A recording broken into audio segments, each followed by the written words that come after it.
여러분 안녕하세요. 카메오가전 최정필입니다. 사실 저희가 부산 모터쇼 때 프레스데이하고 개막날 찍은 게 있었는데 몇 가지 일들도 많이 있었고 좀 마음에 안 드는 부분들도 좀 있고 해가지고 다시 왔어요. 그래서 신차들, 이번 모터쇼에서 출시가 된, 처음 공개가 된 신차들을 위주로 해서 여러 가지들을 좀 다시 한번 살펴보는 시간을 가져보려고 합니다. 일단 제가 먼저 보여드리고 싶은 거는 르노코리아의 그랑콜레오스예요. 이슈는 빼고 이야기를 하겠습니다. 이슈를 이야기를 하면은 그거는 어느 쪽에도 도움이 될 거는 없는 것 같고, 이슈는 싹 빼고 이야기를 하겠습니다. 그냥 차에 대해서만 이야기를 할게요. 르노가 이제 정말 오랜만에 신차를 선보였습니다. 지금 모델명으로는 그랑콜레오스인데 QM6가 원래 유럽에서 판매되는 이름이 콜레오스였어요. 그래서 그것보다 차급도 키웠고 그보다 더 좋아졌다라는 의미를 담아서 그랜드를 붙였고, 그거를 이제 프랑스식으로 발음을 하다 보니까 그랑콜레오스라는 이름이 되었습니다. 일단 많은 분들이 아시는 것처럼 베이스는 지리의 싱유의 L로 알려져 있는데, 막상 살펴보게 되면 꽤 많은 부분들이 싱유의하고는 많이 다르다라는 것들을 좀 알 수가 있을 겁니다. 일단 디자인적인 부분들에서도 그렇고 요소가 굉장히 많이 달라졌어요. 조금 아쉬운 거는 실내는 그래도 좀 비슷한 느낌들이 많이 남아 있다라는 건데, 파워트레인이나 이런 세팅들도 좀 많이 바뀌지 않았을까라는 것들을 좀 기대를 할 수 있을 것 같고, 또 르노코리아만의, 르노만의 컬러가 좀 입혀져 있다라고 생각이 됩니다. 지금 뒤에 있는 거하고 옆에 있는 거 같은 경우에는 일반형 모델이고, 지금 바로 앞에 있는 거는 에스프리 알핀이라는 조금 더 고성능의 모델이에요. 일반형 모델들 같은 경우에는 지금 1.5L 이테크 하이브리드 시스템이 장착이 되어 있습니다. 이게 모델 엔진 형식명에 따라서 두 가지로 나뉘던데, 3기통이냐 4기통이냐 가지고서 이 얘기가 조금 있더라고요. 3기통 같은 경우에는 2022년에 공개가 됐었던 모델에 탑재가 됐던 엔진이고, 4기통은 2023년에 공개가 됐었던 모델에 탑재가 된 모델입니다. 그래서 이 차가 처음에 개발을 시작을 한 거는 4년 전이지만 출시 시점이라는 거를 고려를 해 봤을 때 4기통 이테크 하이브리드 엔진이 장착되지 않았을까라고 생각이 듭니다. 물론 아르카나는 3기통의 이테크 하이브리드 파워트레인이 탑재가 되어 있기는 하지만 이 차는 차급이 훨씬 더 크기 때문에 기통이 늘어난 신형 엔진이 들어가지 않았을까, 그렇게 생각이 돼요. 싱유의 L하고 좀 차이라고 이야기를 한다면 헤드램프 부분도 좀 차이가 있고요. 범퍼나 이제 보닛 디자인 같은 것들, 그리고 C필러랑 D필러 사이 쪽에도 좀 차이가 있습니다. 일단 범퍼의 디자인이, 그릴 디자인이 기존의 싱유의 L하고는 좀 많이 달라요. 특히 그릴 디자인 같은 경우에는 예전에 BMW가 공개했던 컨셉트카, 혹은 이제 K8, 혹은 뭐 여러가지 일반적이지 않은 차, 컨셉트카에서 선보였던 유기적인 디자인을 조금 그릴에다가 녹여둔 것 같습니다. 그러면서 그릴하고 범퍼하고 좀 일체형으로 쭉 연결이 되는 그런 모습들이 좀 있어요. 헤드램프 디자인 같은 경우에는 안쪽에 있는 레이아웃은 동일한데 겉에 있는 헤드램프 커버는 좀 변경이 됐습니다. 그래서 기존하고는 좀 다른 느낌들을 볼 수가 있고요. 옆에도 이제 SM6, QM6에서 선보였던 LED 퓨어 비전이라는 문구가 들어가 있기 때문에 겉에서 보이는 것만 동일하고 안에서는 이렇게 안에 들어가 있는 기능은 좀 다르지 않을까, 그렇게 생각이 됩니다. 범퍼 디자인이 싱유의 L 같은 경우에도 하이X, 하이P 이런 모델들과 함께 싱치라는 모델이 따로 있거든요. 그 중에서 싱치라는 모델의 디자인을 조금 엿볼 수는 있을 것 같습니다. 그리고 이제 아까 말씀드렸던 파워트레인에 대한 차이, 이런 것들도 그 싱치라는 모델과 좀 연결이 될 수 있는 그런 부분들이 있기 때문에 바꿀 수 있는 부분들에 대해서는 최대한 바꿨지만, 또 그대로 가져다 쓸 수 있는 부분들에 대해서는 또 그대로 썼던 거 아닌가, 그렇게 생각이 돼요.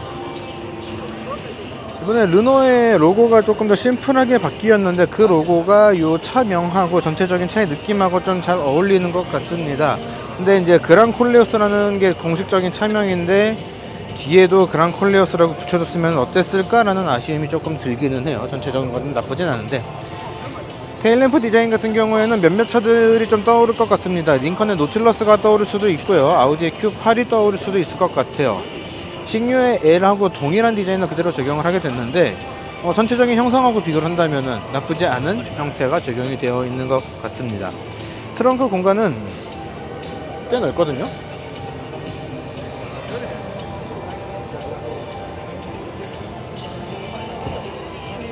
이거는 지금 잠겨있네요. 다른 차로 보도록 하겠습니다. 싱유에하고 콜레오스, 그랑 콜레오스하고 가장 크게 다른 점 중에 하나는 사실 이 부분이에요. 이 부분이 싱유에 L 같은 경우에는 아래쪽까지 내려와서 이렇게 쭉 내려와서 여기서 다시 직전으로 연결이 되는 그런 형태로 되어 있는데, 그랑 콜레오스는 이 부분을 위쪽으로 확 올려뒀습니다. 그렇게 되면서 요 조금 더 날카로운 이미지, 앞으로 나아가는 그런 속도감 있는 이미지, 그런 것들을 좀 만들어줬어요. 248마력 정도 되는 출력을 발휘를 할 겁니다. 전기 모터가 이제 100kW 정도를 발휘를 하고 엔진이 162마력 정도를 발휘를 하게 되거든요. 두 가지를 통해서 출력도 그렇고 효율도 괜찮은 그런 차가 나오지 않을까 기대가 됩니다. 실내 한번 볼게요. 일단은 에스프리 알핀을 기반으로 먼저 보여드리기는 하는데, 몇 가지 좀 포인트가 될 수 있는 것들이 있습니다. 일단은 중국에서 판매를 하고 있는 모델들 같은 경우에는 이제 자체적으로 개발한 그 OS가 들어가 있는데, 이 그랑클레오스는 티맥 기반으로 한 한국에서 다시 개발을 한 OS가 장착이 되어 있습니다. 그래서 이제 조수석 쪽에 있는 디스플레이에서도 미디어나 플로, 웨일 같은 경우에는 르노에 있는 차들 중에서는 최초로 적용이 된 브라우저 기능이에요. 그래서 같이 쓸 수 있는 기능들이 조금 적절하게 들어갔습니다. 그리고 이제 국내 앱이 어떻게 들어간지는 아직은 알 수는 없지만, 이제 네이버나 스레드 같은 것들도 좀 같이 들어가 있는 모습들도 있습니다. 티맵 내비게이션이 사실 개별적으로 개발을 했느냐 아니면 티맵 OS를 들어가게 했느냐에 따라서 조금씩 좀 차이가 있거든요. 근데 이거는 티맵 OS를 기반으로 한 것으로 일단은 알고는 있어요. 그래서 기존의 SM6나 QM6에서 만날 수 있었던 약간의 좀 버벅이는 것들 혹은 따로 노는 것들, 예전에 그런 버벅였던 느낌들은 좀 없어지지 않을까라고 저는 기대를 합니다. 일단 터치의 반응성도 상당히 괜찮은 편에 해당을 하고, 한글화라든가 한국화라든가 르노가 자신들의 것을 만들기 위해서 꽤 많이 노력을 했다라는 것들을 좀 알 수 있을 것 같아요. 근데 이제 실내 디자인이 싱유에하고 똑같다라고 이야기를 하는 부분은 아무래도 이런 레이아웃 때문일 것 같습니다. 시동 버튼이라든가 공조기 조작 버튼, 전자식 변속기 같은 것들. 사실 그동안에 이제 원래 쓰던 변속기 레버 형태가 있었기 때문에 그 형태가 유지되지 못했다라는 게 조금 아쉬울 수는 있을 것 같아요. 그리고 전체적인 차 크기는 상당히 넉넉한 편에 해당을 합니다. 일반형에서 이제 뒷좌석을 한번 보도록 할게요. 와, 뒷좌석은 생각보다는 많이 넓습니다. 사실 이 차도 이제 원래 크기 자체가 워낙에 좀 작은 사이즈는 아니었기 때문에 소렌토, 산타페 비슷하게 경쟁을 할 수 있는 차이기 때문에 3열까지 들어가지는 않지만 같이 좀 비교를 할 수 있을 만큼의 공간을 확보를 하고 있습니다. 조금 아쉬운 거는 사실 싱유에는 썬루프 옵션이 있는데 여기에는 썬루프 옵션이 빠지게 된 것 같아요. 이제 아예 없게. 그러면서도 가운데 이런 부분들에도 이제 실내등 같은 것들을 배치를 안 해준 거. 사실 실내등이 옆에 있는 것 자체가 원래는 들어갈 수 있었던 위치다라는 것들을 좀 알 수 있는 요소 아닐까, 그렇게 생각이 됩니다. 운전석을 보고 싶은데 확실히 사람들이 좀 많이 관심을 갖고 보고 계세요. 그래서 여러 전시장에 있는 여러 차들 중에서 가장 좀 사람들이 붐비는 부스라고 할 수 있을 것 같습니다. 트렁크 공간은 꽤 널찍하죠. 트렁크 아래쪽 같은 경우에도 잘 숨겨져 있고, 폴딩으로 해서 여러 가지로 활용도 할 수 있고, 또 이제 오는 12월부터 소화기가 필수로 장착이 되기 때문에 소화기도 기본적으로 탑재를 해줬습니다. 이게 트렁크 용량이 정확하게 기억이 안 나는데, 트렁크 용량이 수정을 해야겠네요. 1.5가 245마력이고 2.0은 출력이 더 높을 거예요. 헷갈렸습니다.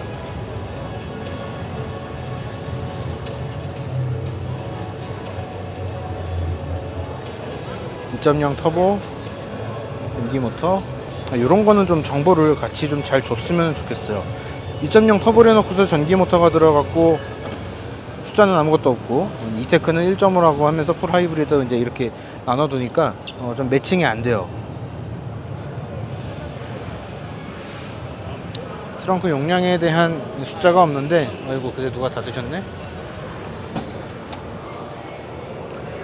트렁크 공간은 굉장히 널찍하다는 거. 2열까지 폴딩을 하게 되면은 소렌토하고 비교했을 때도 훨씬 더 큰 트렁크 공간이라고 할 수는 있을 것 같습니다. 이번엔 진짜 운전석을 한번 봐야겠어요. 자, 약간 좀 우여곡절인데 운전석으로 들어왔습니다. 운전석의 계기판 같은 경우에는 굉장히 깔끔해요. 그리고 반응도 굉장히 빠르고, 당장은 조금 복잡하게 느껴질 수는 있기는 한데 여러 가지를 좀 변화하면서 반응도 좀 빠르게 움직이고 있고 괜찮게 쓸 수 있는 구성이 된 것 같습니다. 그래서 이게 사실은 실제로 우리나라에서 쓰기가 편한가가 사실은 가장 관건이기는 합니다. 예전에 르노 차들 같은 경우에는 프랑스의 느낌들이 좀 많이 남아 있었기 때문에 국내에서 조금 쓰기 불편한 경우들도 꽤 있었거든요. 근데 이번에는 그런 것들보다는 그냥 일반적인 독일 기반의 유럽차 느낌이 조금 더 강하다고 할 수 있을 것 같아요. 그래서 쓰기 편리할 것 같습니다. 조금 판매를 기대를 해봐도 될 것 같아요.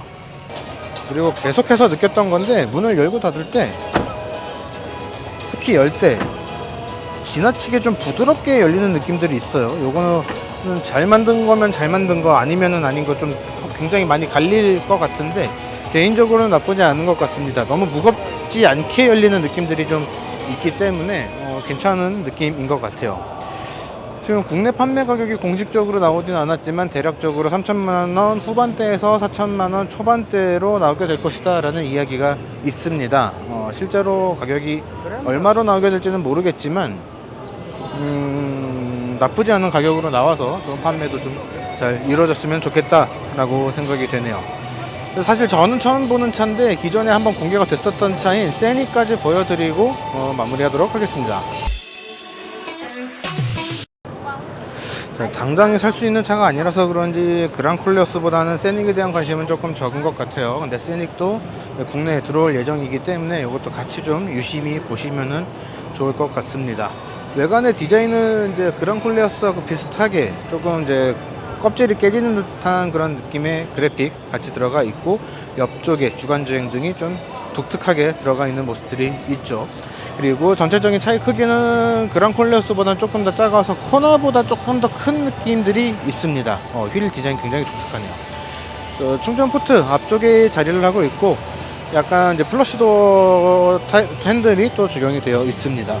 실내 같은 경우에는 저거는 좀 호불호가 좀 많이 갈릴 것 같아요. 이제 가운데 있는 거는 그동안의 르노차에 설정이 되어 있었던 디스플레이의 디자인, 계기판은 또 그랑콜레오스에서 본 것과 비슷한 디자인, 이런 것들이 좀 섞여 있기 때문에 요즘 디자인하고 예전 디자인하고 좀 많이 반반 섞여 있다라는 느낌들 좀 받을 수 있을 것 같습니다. 그리고 무엇보다 저 스티어링 휠 뒤쪽에 있는 오디오 조절 버튼이라든가 기어 변속 버튼 같은 것들도 약간 좀 요즘 차 같지는 않다라는 느낌들이 좀 드네요.